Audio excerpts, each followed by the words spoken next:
Welcome back. Picture a cold morning in the autumn of 1391, somewhere along the Thames near Vintry Ward, where a wooden platform juts out over the black, slow-moving water. 24 wooden seats sit in a long row above the river,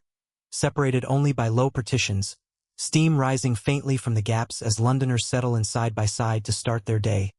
chatting about the price of ale or the state of the roads, entirely unbothered by the lack of privacy we would find shocking today. Beneath them, the tide is already carrying away what falls, out toward the estuary and, eventually, the sea. None of them know that this simple wooden structure, one of the busiest public latrines in the medieval world, will one day be remembered less for its scale than for what it represents. An entire civilization's quiet, ingenious, and sometimes disastrous relationship with its own waste. Today we are going to walk through medieval London the way almost no one ever shows you.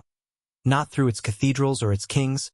but through its drains, its pits, its rivers, and its remarkably advanced public toilets, using historic illustrations, archaeological findings, and AI-assisted reconstructions to rebuild scenes that vanished centuries ago. And by the end, you will see exactly what remains of these places today,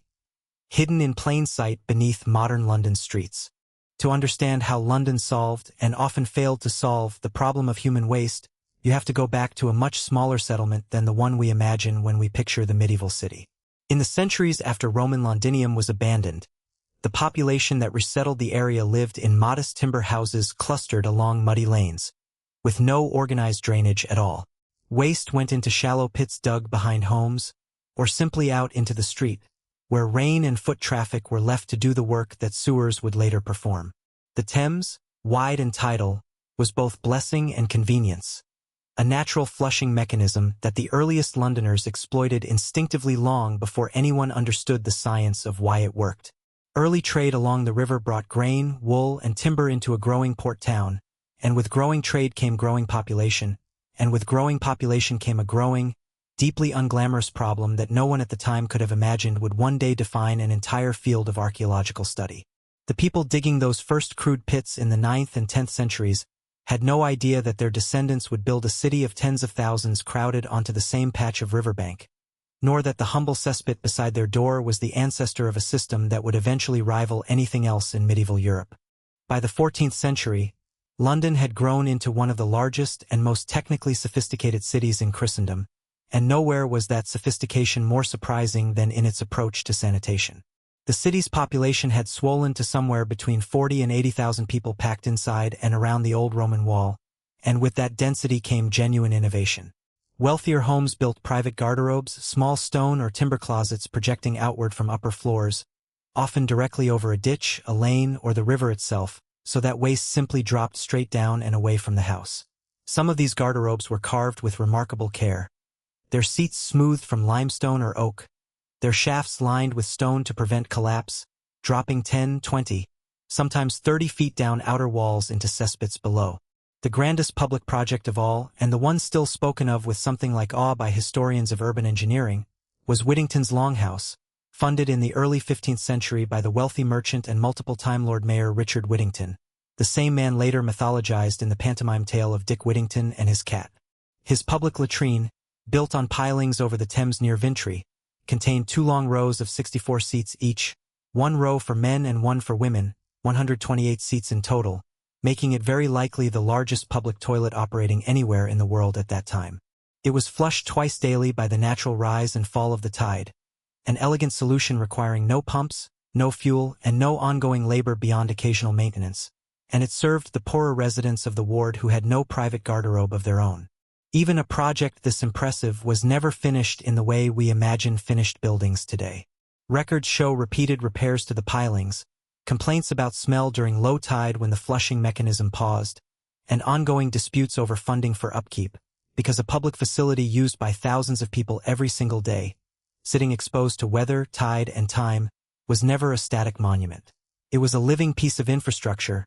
constantly being patched, adjusted, and argued over, right up until the day it finally fell out of use. Sanitation in medieval London was never purely a private matter tucked away behind closed doors. It was deeply tied to civic order and even to spiritual belief. City wards elected officials specifically tasked with inspecting privies, drains, and streets, and church courts occasionally became involved when a neighbor's overflowing cesspit contaminated a shared wall or well,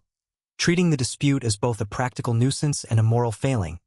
a breach of the obligation each Christian owed to their neighbor's well-being. Physicians of the era, working within the medical theory of the four humors, believed that foul air, what they called miasma, carried disease directly into the body, and this belief shaped civic policy as much as any modern public health department's guidelines do today. Laws required butchers to dispose of animal entrails outside city walls, ordered gutters cleared on market days, and fined those caught dumping waste directly into the street rather than into a proper pit or channel. Marketplaces themselves sat close to these systems by necessity, since food, water, and waste management were never separate concerns in a crowded medieval city. A poorly placed well near a leaking cesspit could sicken an entire neighborhood, and city officials understood this connection centuries before anyone could explain germ theory. Layers of Roman, Saxon, and medieval construction sat literally on top of one another beneath London's streets, and archaeologists today can trace the evolution of the city's relationship with waste almost like tree rings, each era building its drains and pits slightly differently atop the ruins of the one before.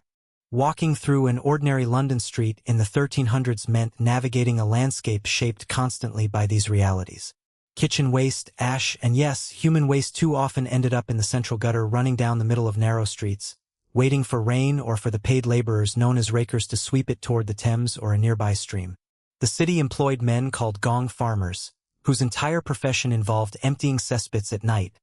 when the streets were quieter and the smell, though still overpowering, disturbed fewer people going about their business. It was dangerous, poorly regarded work, yet gong farmers could earn wages significantly higher than many skilled tradesmen, precisely because so few people were willing to do it, and more than one tragic account survives of a gong farmer overcome by fumes while working inside a deep pit.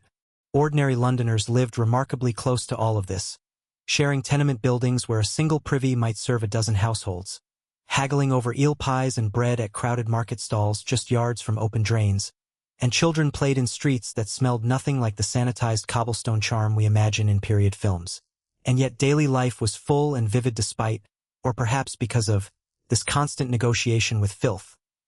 Apprentices ran errands through crowded lanes, wives managed households and small trades, and graffiti scratched into stonework, prayers, initials, crude drawings, gives us a startlingly personal window into people who complained, joked, and lived ordinary lives atop what modern visitors would consider an overwhelming sensory assault. If Whittington's Longhouse represented civic pride in public sanitation, the bathhouses clustered in Southwark, just across the river, represented something closer to leisure, controversy, and spectacle all at once. Known as the stews, these bathhouses offered hot water, steam, and washing facilities to a population that otherwise bathed rarely, and they became genuinely popular gathering places, drawing customers from across the social spectrum despite frequent condemnation from religious authorities who associated communal bathing with sin and vice. Some stews operated for over 2 centuries, weathering periodic crackdowns, closures during outbreaks of plague when officials worried about contagion spreading through shared water, and repeated attempts at regulation by both church and crown. At their peak, dozens of these establishments lined the Southwark riverbank, offering not just bathing but food, drink, and company, functioning as something between a public bath and a tavern, a genuine hub of community identity for a city that had few other places offering warmth, water, and relaxation all under one roof. Contrast that with the private world of London's wealthiest residents, whose garderobes and privies reflected status just as much as their tapestries and silverware did. In grand townhouses and the estates of merchants and nobility, private latrines were sometimes built with carved stone seats, ventilation shafts designed to reduce odor, and even small windows for light, a level of consideration for comfort that stood in stark contrast to the shared, exposed conditions endured by poorer residents. Wealthy households employed private servants specifically to maintain cesspits and empty chamber pots, insulating their employers from the daily unpleasantness that everyone else in the city dealt with directly. Yet for all this comfort and privacy, wealth offered no true protection from what waste and poor sanitation could ultimately unleash upon a crowded city, and whatever crisis was coming would show remarkably little regard for the fine stonework of a merchant's garderobe compared to the shared pit behind a laborer's tenement. That crisis arrived, in its most devastating form, in the summer of 1348,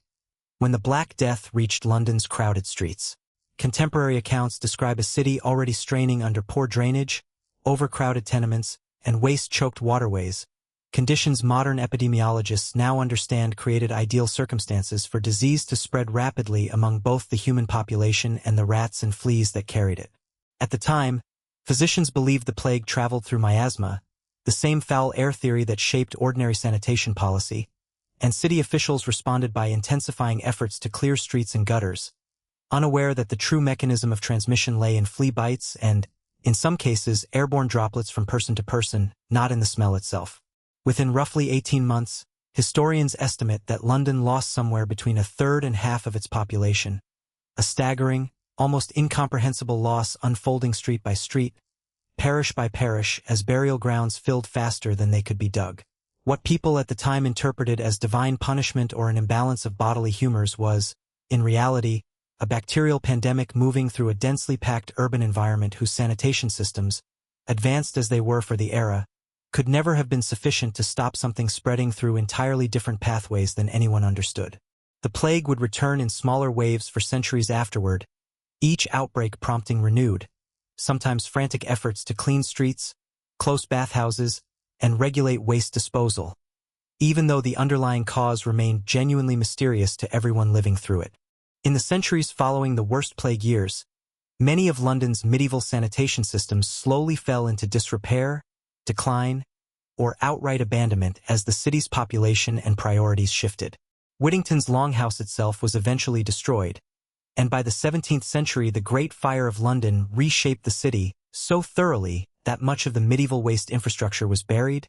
demolished, or simply forgotten beneath newer construction. Cesspits filled in over generations became simply part of the ground beneath later buildings, their wooden linings rotting quietly in the dark for hundreds of years, their contents, oddly enough, becoming remarkable time capsules of medieval daily life rather than mere refuse. It would take centuries, and the particular pressures of Victorian urban expansion, before archaeologists and engineers began looking seriously beneath London's streets and rediscovering just how sophisticated medieval sanitation efforts had actually been. That rediscovery accelerated dramatically in the 20th and 21st centuries, as archaeological excavations ahead of major construction projects across the city of London uncovered medieval cesspits still packed with preserved organic material. Seeds, fish bones, fragments of fabric, broken pottery, and yes, remarkably well-preserved evidence of diet and parasitic infection have all emerged from these pits, giving historians an almost startlingly intimate window into what medieval Londoners actually ate, wore, and suffered from on a daily basis. Excavations near the former site of Whittington's Longhouse and other public latrines have confirmed construction details recorded in city archives, matching precisely the dimensions and seating arrangements described in surviving 14th and 15th century documents.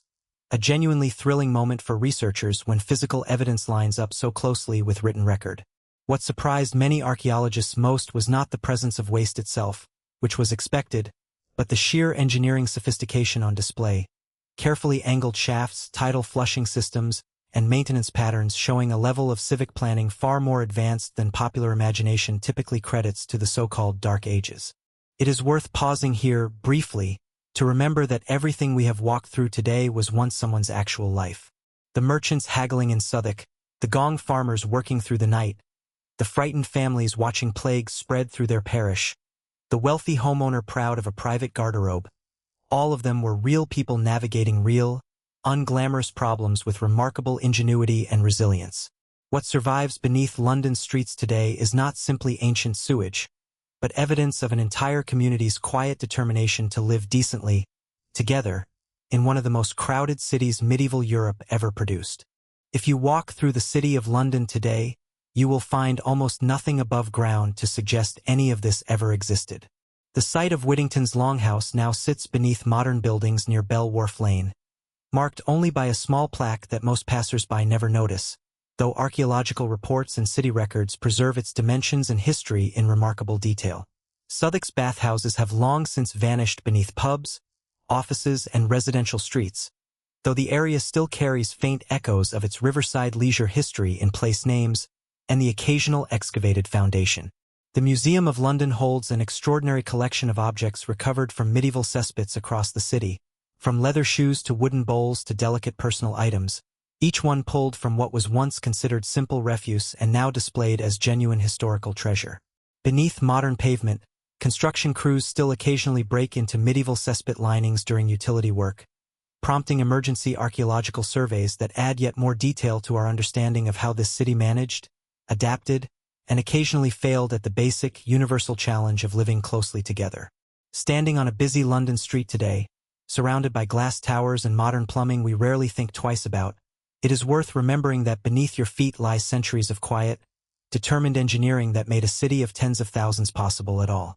Thank you so much for spending this time with me exploring a side of medieval London that rarely gets its due. If you enjoyed walking through this hidden history, let me know in the comments which forgotten corner of the past you would like to see brought back to life next. And if you have thoughts, corrections, or requests, I genuinely read every one of them. See you in the next episode.